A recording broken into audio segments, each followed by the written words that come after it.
Great, thank you. Had a little technical difficulty to see. I thought I was all set up and it looks like I wasn't. Anyhow, I guess since it's now 12:07, we can go ahead and get started. Thank you everyone for logging in. I'm Norma Hutcheson and I'm the BEGA Chairperson.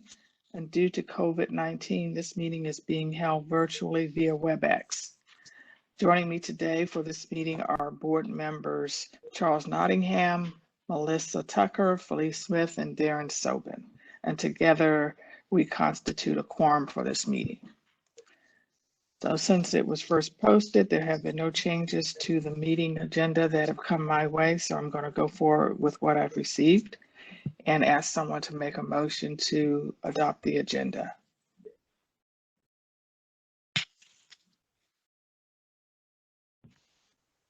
I'll offer the motion to adopt the agenda for today's meeting. Thank you. Is there a second? I'll second that. Okay, all in favor, please indicate by saying aye. Aye. Aye. Aye. Sorry. Thank you. Before us today are the draft minutes from the May 6th meeting. And I'll ask a member to make a motion to approve those minutes, please.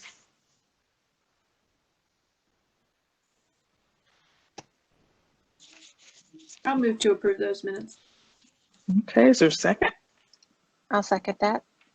Okay, it's been moved and second that we approve the minutes from our May 6, 2021 meeting. And if you'll take a minute to review those before we vote, I'd appreciate it.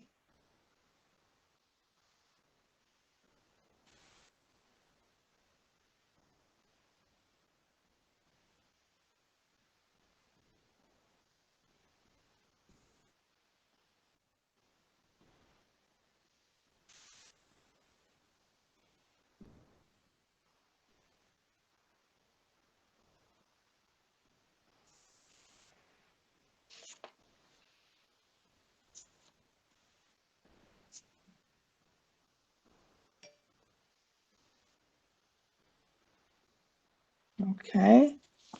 Are there any changes to the May meeting minutes?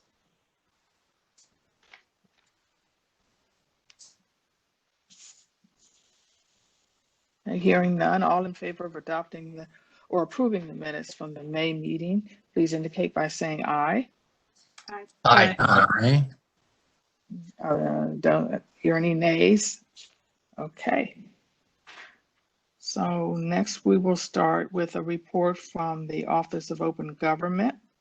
We'll hear from the Director Niquelle Allen, who will provide a report on behalf of the office, and she's appearing virtually via WebEx. Ms. Allen, please go forward. Thank you. Members of the board, I am Niquelle Allen, Director of Open Government. I am pleased to present this report on the activities of the Office of Open Government, which I will refer to as OOG or the OOG. Since the last board meeting, the OOG has continued to fulfill its mission of ensuring that all persons receive full and complete information regarding the affairs of the district government and the actions of those who represent them. I'll start my report with Open Meetings Act and Freedom of Information advice. The Office of Open Government has not issued any advisory opinions since the last board meeting. Formal FOIA advice, OOG's legal staff and Office of Government Ethics General Counsel Rashi Raj continue to provide BEGA's pending FOIA requesters with a letter detailing the COVID-19 related changes to FOIA requirements and the impact of those changes on processing BEGA's FOIA requests. Currently, all FOIA requests received by BEGA's FOIA officer, Cherie DeBerry, on or after January 16, 2021, will be processed under the normal FOIA rules. However, if the request requires BEGA to search for records located in our physical office, our response to the FOIA request will not be due until 45 days after the Public Health Emergency has concluded. Informal Open Meetings Act and Freedom of Information Act advice.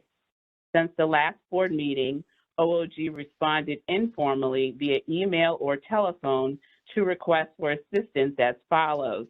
The office responded to 17 requests for Open Meetings Act advice. The office responded to 8 requests for Freedom of Information advice, and the office responded to 36 requests for technical assistance with open-dc.gov, our website. The next item I'll report on is training and outreach conducted by the office. The first is a joint OOG and OGE, Office of Government Ethics Training. On May 12, 2021, Chief Counsel Barton and OGE Attorney Stuart Mitchell conducted a joint Open Meetings Act and ethics training for the Health Benefit Exchange Authority. The training was well received. I, along with Attorney DeBerry, were also in attendance for the training. The next item is Archive Social Media, and the First Amendment webinar. On May 18, 2021, Chief Counsel Barton and Attorney DeBerry attended a webinar presented by Archive Social titled Social Media and the First Amendment, Learning to Avoid Facebook's Foibles and Twitter Trip-Ups. That's a tongue twister. Twitter Trip-Ups. It was an insightful presentation on government forums, application of the First Amendment, use of social media, viewpoint discrimination, and social media policies. The next training is the Leadership Institute for Women of Color Attorneys Incorporated webinar. On May 13, 2021, Attorney DeBerry attended the second phase of the Leadership Institute for Women of Color Attorneys 16th Annual Leadership Conference. The webinar focused on strategies to ensure diversity, equity, and inclusion of women of color in the workplace. The last item here is the American Society of Access Professionals, or ASAP, National Training Conference 2021. On May 25th through 27th, I, along with the office's legal staff, the OOG's legal staff, attended ASAP's National Training Conference. ASAP is a non-governmental, independent, educational, not-for-profit association that provides training on information access through the Foia Act, the Privacy Act, and laws and regulations. OOG attended the following training: Foia Procedural Overview, Key Elements, Foia Exemptions Overview 1 through 9. Exemption 4 is proprietary. What is a federal record? The requesters. Exemption 6 and 7C, the privacy interest. Exemption 3, innovation in state laws. Foia in the COVID environment. Exemption 7, fees category and new schedule. On day 3, I instructed on innovations in the District of Columbia FOIA law, along with my co-presenter, Michael Morrissey from the FOIA advocacy organization, MUCROC. And as you may remember, last month I reported that I pre-filmed that presentation, and on the day of the presentation, I took live questions via chat. The next item in my report is the litigation and legislative update. Litigation. OOG is monitoring FOIA-related cases in DC Superior Court. The agency is not a party to either of the lawsuits that I'm reporting on.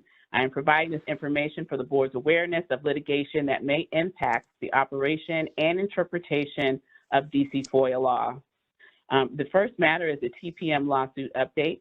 This is an update on the FOIA case filed against the District of Columbia on July 13th, 2020 by Terrace, Pravick, and Millen, which I'll call TPM. The FOIA lawsuit alleges that the DC government failed to produce and post online various budget-related documents as required by FOIA. The complaint alleges that the Executive Office of the Mayor failed to produce documents related to the Office of the State Superintendent of Education and the District of Columbia Public Schools.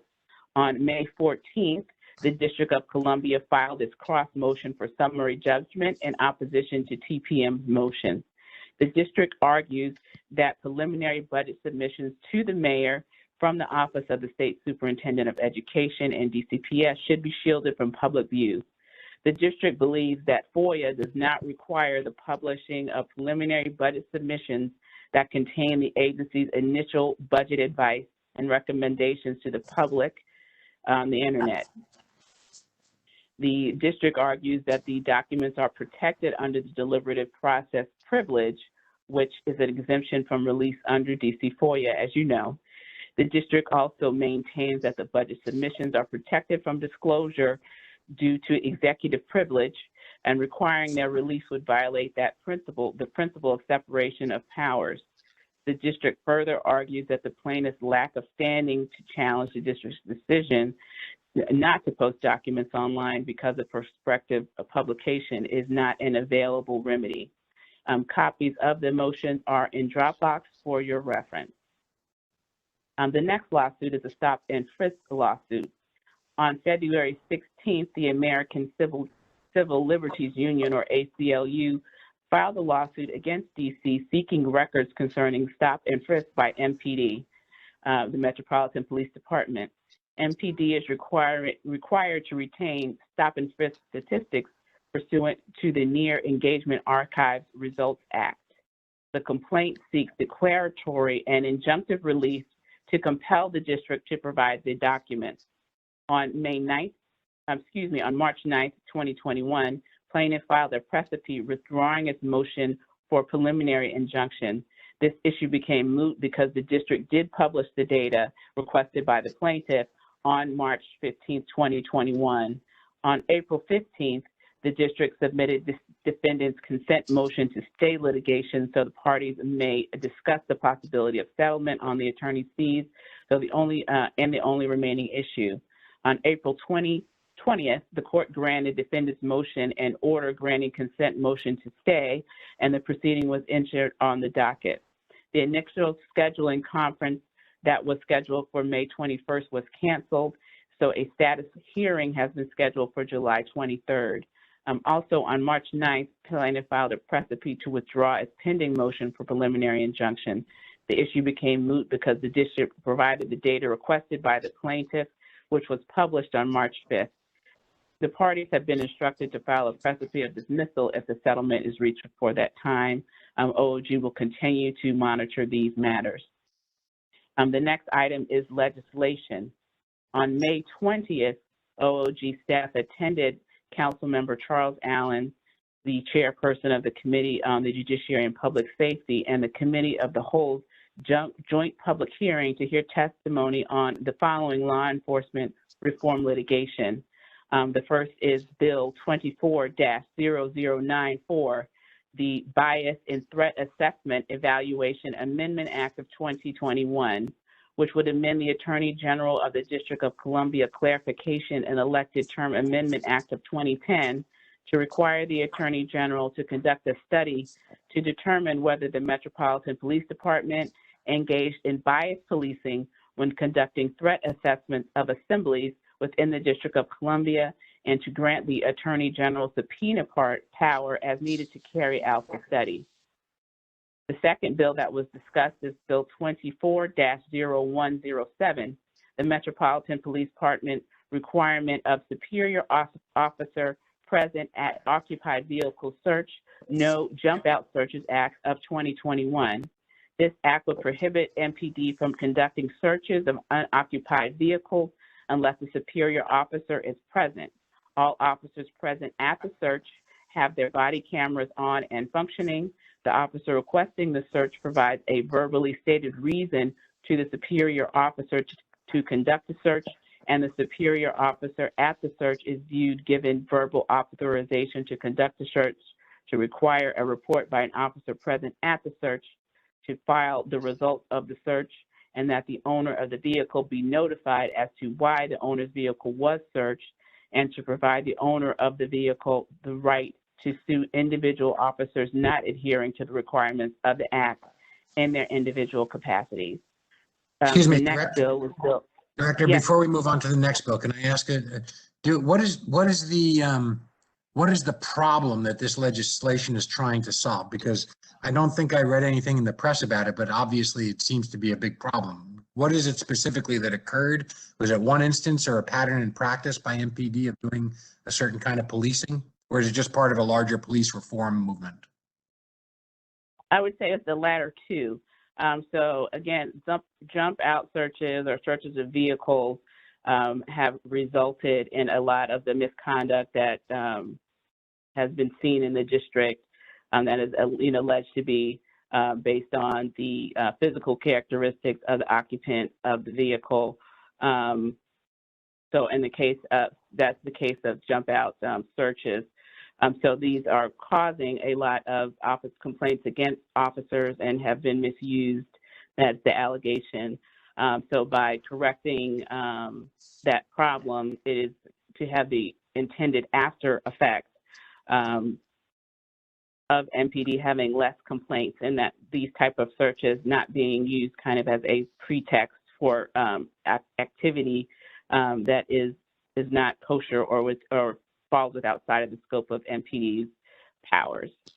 And the first one, the bias, again, is speaking to that same issue, giving the Attorney General the ability to review MPD's practices and to make the determination separate from the entity itself. So I think that those two together are kind of designed to solve the same problem, but for our office purposes, of course, this will end up having more reporting, more documents, et cetera. So they, of course, all have open government implications. All right, and thank you. transparency implications. You're welcome. The next bill is the White Supremacy and Policing Prevention Act of 2021. And this bill will require the District of Columbia auditor to initiate an assessment into ties between white supremacists and other hate groups and members of its members that suggest an individual cannot enforce the law fairly, and to recommend reforms to Metropolitan Police Department policy, practice, and personnel to better detect ties to white supremacists or other hate groups in the department that may prevent fair enforcement of the law in order to increase the public trust in the department and improve officer and public safety. And lastly is Bill 24-0213, the Law Enforcement Vehicular Pursuit Reform Act of 2021. This would prohibit DC law enforcement officers from engaging in vehicular pursuits of an individual operating a motor vehicle unless the officer reasonably believes that the fleeing suspect has committed or attempted to commit a crime of violence, and that the likely pursuit is necessary to prevent imminent death or serious bodily injury, and is not likely to put in danger of death or serious bodily injury others, and to prohibit the use of dangerous vehicular pursuit practices. As you all may know, as DC residents, the actual geographic area in the city is not such that vehicular pursuits do not cause a great amount of physical damage to property and things of that nature. So a lot of the testimony that we saw was from residents who had been impacted by vehicular pursuits and had damages to their property or cars, and the offense was somewhat minor. So the argument is that the ends do not necessarily justify the means as far as the liability the district has and for these types of pursuits because of the ensuing property damage. And copies of the legislation are in Dropbox for your reference. The DC Council did not require our office to provide testimony on the legislation as a government witness, but of course we have monitored it and have an interest in it and have commented on the legislation through other means. Throughout the hearing, members of the DC Police Reform Commission, who were the primary government witnesses, referenced the OOG's body-worn camera advisory opinion regarding increased transparency in the Metropolitan Police Department's Foia processing of body-worn camera footage. The Commission's April 1st, 2021 report to the DC Council recommends changes to Foia law regarding body-worn camera footage processing that includes a recommendation to implement our office's findings and recommendations contained in the advisory opinion. And I'll also note that the ACLU also mentioned our advisory opinion and the recommendations that were contained therein, and also pressed upon the council to implement those recommendations. We'll continue to monitor this legislation as processed, as well as the DC police reform. The last item in my report are administrative matters. The first is our new Office of Open Government Attorney Advisor and Trial Attorney, who are, I believe, both on camera today. On May 24th, 2021, OOG welcomed 2 new attorneys to our legal staff. I'm pleased to introduce Ms. Zita Orji, OOG's trial attorney, and Mr. Nicholas Wheel, OOG's new attorney advisor. Ms. Orji is from Birmingham, Alabama, and attended the University of Alabama at Tuscaloosa, where she obtained a bachelor's degree. She received her Juris Doctorate from Tulane School of Law in New Orleans. Zita has spent most of her legal career as counsel for nonprofit organizations and has specialized in civil litigation. She is a self-described, very obsessive plant mom and enjoys long-distance running. She looks forward to meeting everyone and is excited to work for the OOG and BEGA. Mr. Wheel has worked in private practice at all levels of government. Most recently, he was a litigator and researcher writer who contracted with client firms across the U.S. He began his legal career as a clerk for Justice Stephen Levingston of the Supreme Court of Hawaii. Mr. Wheel has also worked as a codification lawyer for the U.S. House of Representatives, helping to edit and publish the U.S. Code. After returning to graduate school, Mr. Wheel entered private practice as a litigator, mostly appellate. He has a Juris Doctorate from Washington University, where he was editor-in-chief of the Washington University Journal of Law and Policy and parliamentarian for student government. He has a Master of Arts degree in forensic linguistics from Hofstra University and a Bachelor of Arts degree in linguistics from Harvard University. His free time preoccupations include hot peppers, backgammon, indoor cycling, outdoor walking, including golf, and animal welfare, including that of his and his wife's pets. So we are thrilled to welcome our new attorneys to the BEGA family. The next item is return to the workplace. BEGA has elected to remain in full situation telework status for the remainder of fiscal year 2021. BEGA alerted the city administrator regarding the agency's participation in Mayor Bowser's return to the workplace plan. As you may know, agencies under the mayor will return to in-office service on July 12, 2021. Given BEGA's office space constraints, Acting Director Cooks and I decided to remain in full telework status. BEGA employees may provide in-office services with permission of either director. BEGA's leadership has committed to working in the office periodically, and administrative staff is also working in the office periodically. We are currently considering future plans for employees to return to the Berry building as the pandemic eases, and we hope employees will be able to return to the workplace sometime in fiscal year 2021.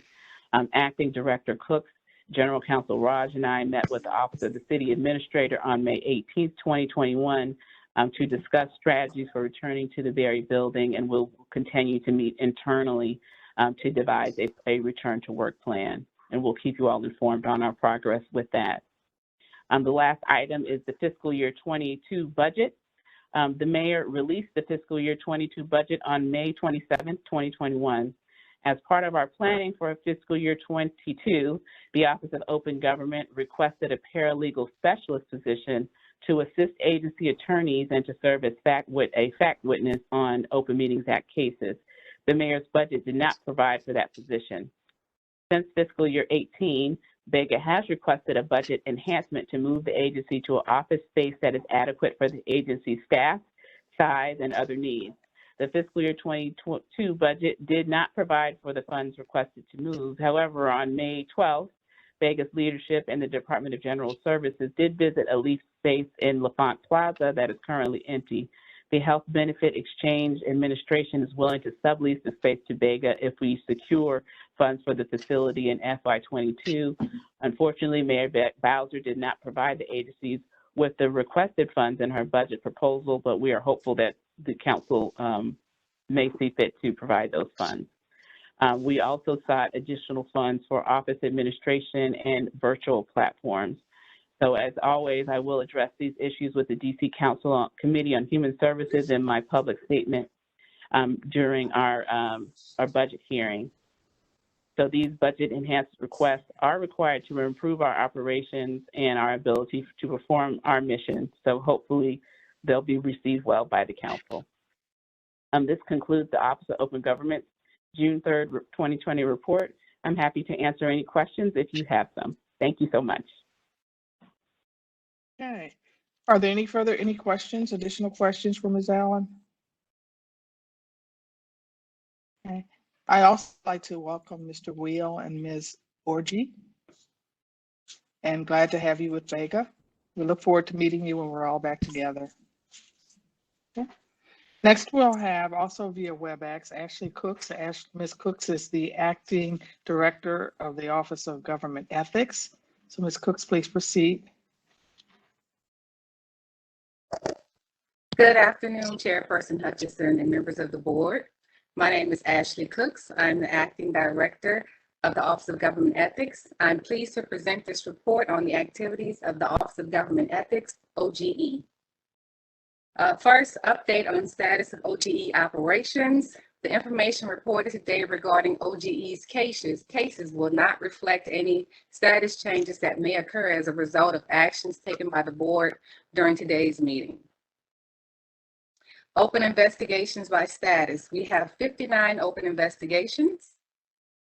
Undocketed matters, we have 0 undocketed matters. Pending state investigations by status, we have 29 closed matters pending collection. 1 matter that is pending DC Superior Court case. 4 matters that are stayed due to an OAG False Claims Act case. 9 matters that are stayed pending OIG investigation. 1 matter stayed pending U.S. District Court case for a total of 44 matters. Regulatory matters by status, we have 24 closed pending collection regulatory matters.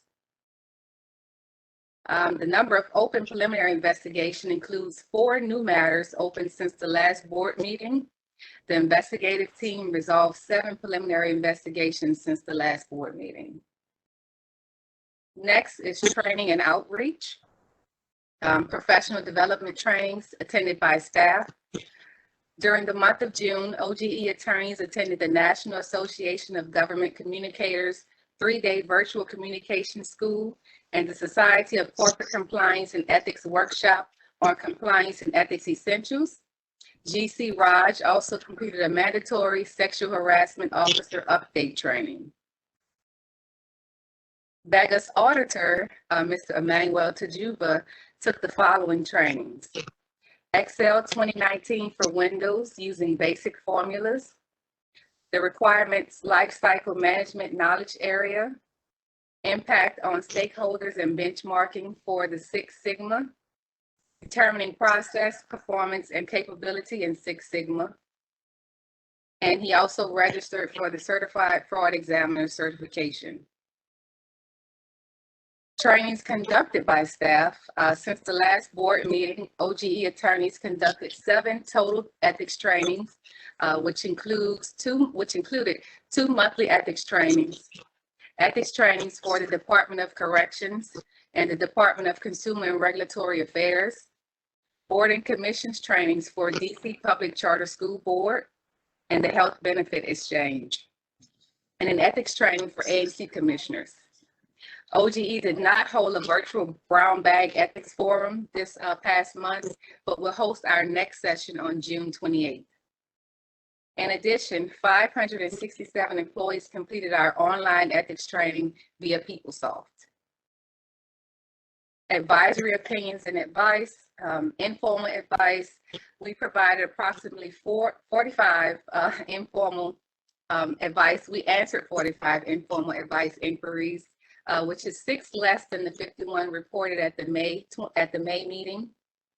This number does not include responses we have provided to questions regarding lobbyists and FDS e-filing systems. OGE has not issued any advisory opinions since the last meeting.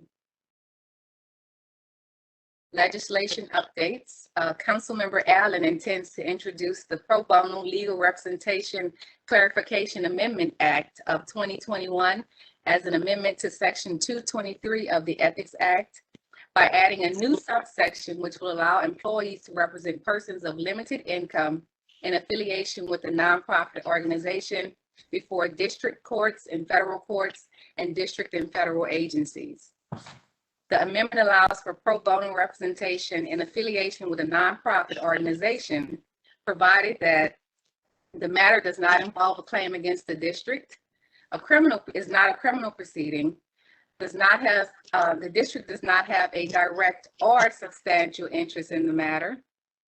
The employee has not participated personally and substantially in the matter as an employee, and the representation does not violate federal or district law or applicable rules of professional conduct or responsibility.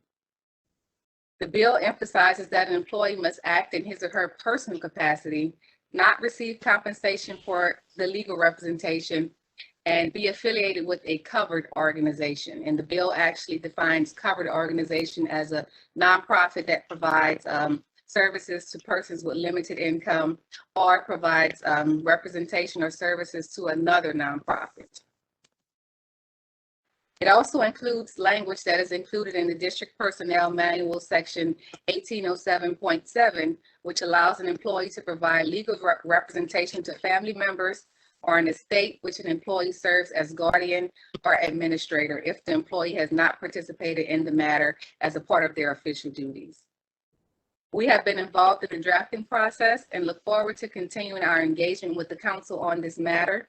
A copy of the most recent amendment has been uploaded to the Dropbox for your review. And I believe Councilmember Allen intends to introduce the bill on next week. OGE Administrative Matters, OGE Staffing. OGE interviewed candidates for the 2 vacant attorney advisor positions. We extended an offer to 1 candidate and he accepted the offer this morning with a start date of June 21st of this year. The senior attorney advisor position remains vacant at this time. I'm pleased to announce that attorney advisor Stuart Mitchell has been temporarily promoted to supervisory attorney advisor of advice and education. Ms. Stuart Mitchell has been a valuable member of the FDS and education and training teams. I'm confident that she will continue those efforts as she leads OGE's advice and education efforts. Congratulations, Ms. Stuart Mitchell. Thank you. Congratulations. Thank you. Okay, reporting. As discussed at the last board meeting, OGE is unfortunately still working to post our finalized outstanding quarterly complaint reports. We have been delayed in publishing the quarterly complaint reports because our draft reports have been consistently inaccurate based on our knowledge of our case docket. OGE will continue to prioritize getting the reports published soon. And we actually have a meeting scheduled with our vendor on next week to try to rectify the internal issue that is causing the error in the report. So we plan to produce that and have it up on our website very soon. The agency's budget hearing is scheduled for June 16th, 2021. GC Raj and I have been working with OOG on budget enhancements. We have also been meeting with OCFO, the Office of the Chief Financial Officer, to ensure that all the requisite documents are provided to the council. So far, we have been awarded money to purchase a learning management system that would allow BEGA to independently provide access to ethics training to the district's 35,000 plus employees. OGE intends to seek enhancements to priorities that we believe are essential to continuing to improve the agency's functionality. Operational needs. OGE is seeking to enhance and modernize agency operations to allow us to better meet the changing needs of the district's remote workforce. This decision comes after reviewing agency administrative and personnel functionality with Director Allen and GC Raj, and consulting with DCHR and other independent agencies on their approach to administrative and human resources related matters. As Councilmember Charles Allen suggested to BEGA in the past, we will be seeking a funding enhancement for a chief of staff who would oversee administrative work, serve as a budget, performance, and strategic planning expert, and supervise administrative support and human resources matters and staff. After consulting with DCHR, we will also seek enhancement to fund a dedicated full-time human resources position to best assist the agency with developing a strategic plan to modernize and standardize BEGA's recruiting, staffing, performance, retention, and professional development. BEGA has specialized and unique personnel needs given the broad, multifaceted nature of OOG and OGE's missions. Moreover, OGE has had persistent vacancies in various positions since 2017. Being consistently understaffed has significantly impacted the agency's morale and performance. Modernization and program improvements. We are also seeking an enhancement to fund the development of a payment portal. We have met with Opto to discuss both the short-term web form payment option as well as developing the payment option within our agency's e-filing systems. Return to work issues and building issues. The mayor has set forth a plan for district workers to begin a full-time voluntary gradual return to work status. At this time, the goal is to return to work by mid-July. We have informed the mayor and DGS that given our significant space constraints, that we will not be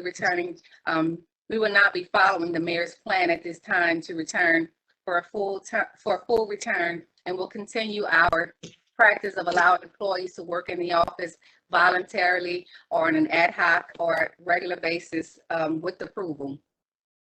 OGE and OOG plan to meet to discuss a return to work plan which will accommodate employees given the limited amount of office space and the public health concerns.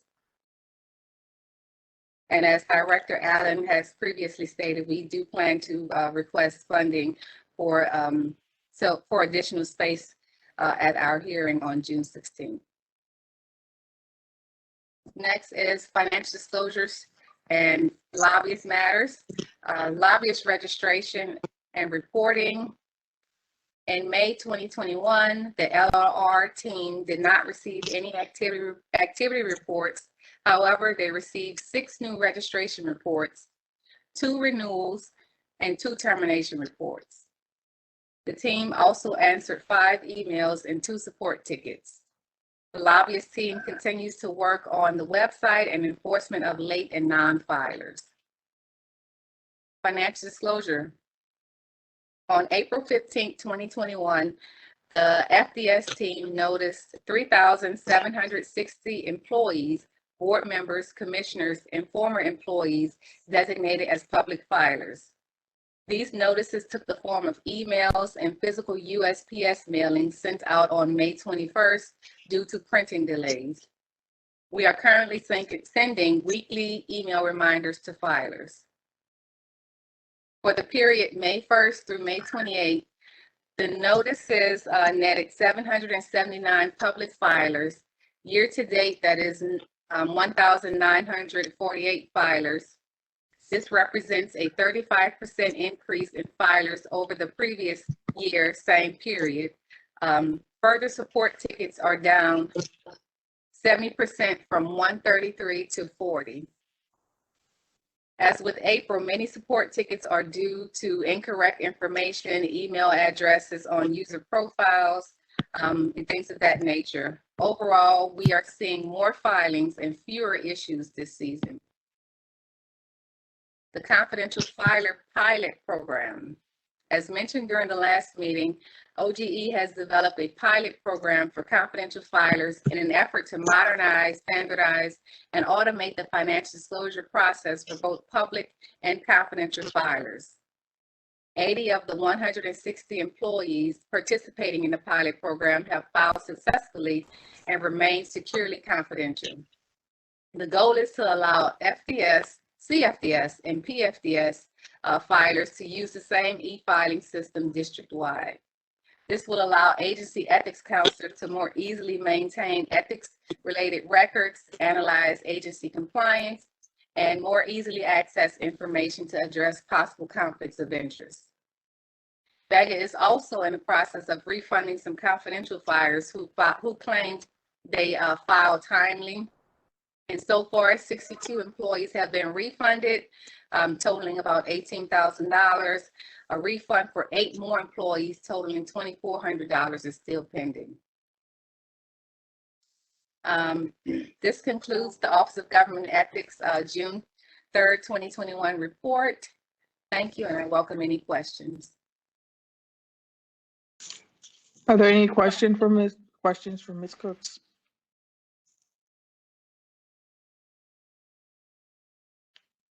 Okay, hearing none.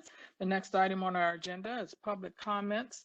We did receive what I believe is a resubmission of comments from our May meeting from Mr. McDuffie, Michael McDuffie. His comments concern our he had questions about the status of our mandatory reporting of quarterly complaints. And Ms. Cooks, I believe you addressed that in your report just now. You said you were going to be meeting with the vendor next week. Is that correct? Correct. Okay. All right. So hopefully we'll have some additional enough information next month when we meet. Okay, the next item is a closed session.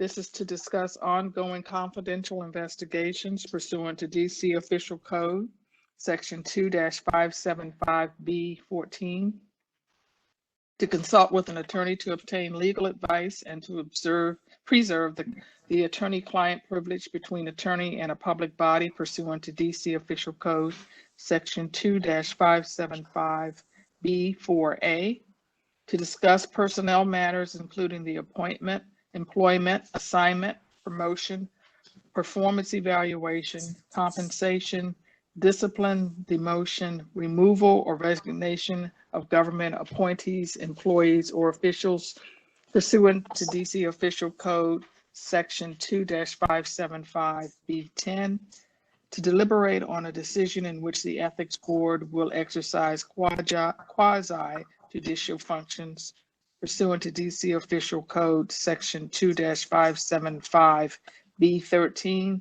and to discuss contract negotiation strategies pursuant to DC Official Code Section 2-575B2.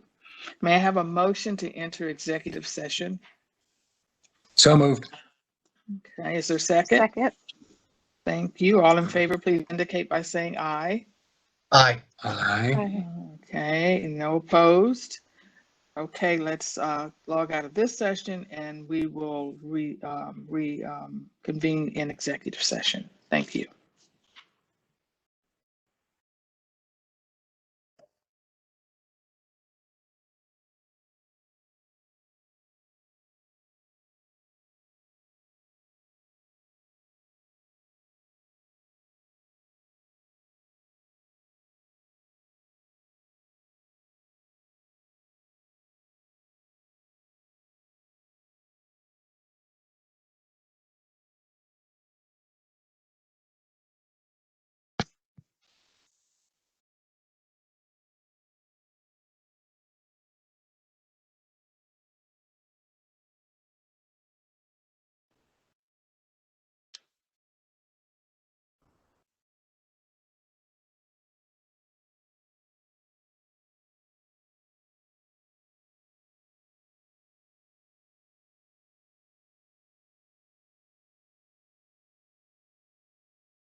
Okay, we are back in regular session, and there's nothing for us to report out. I did want to congratulate Ms.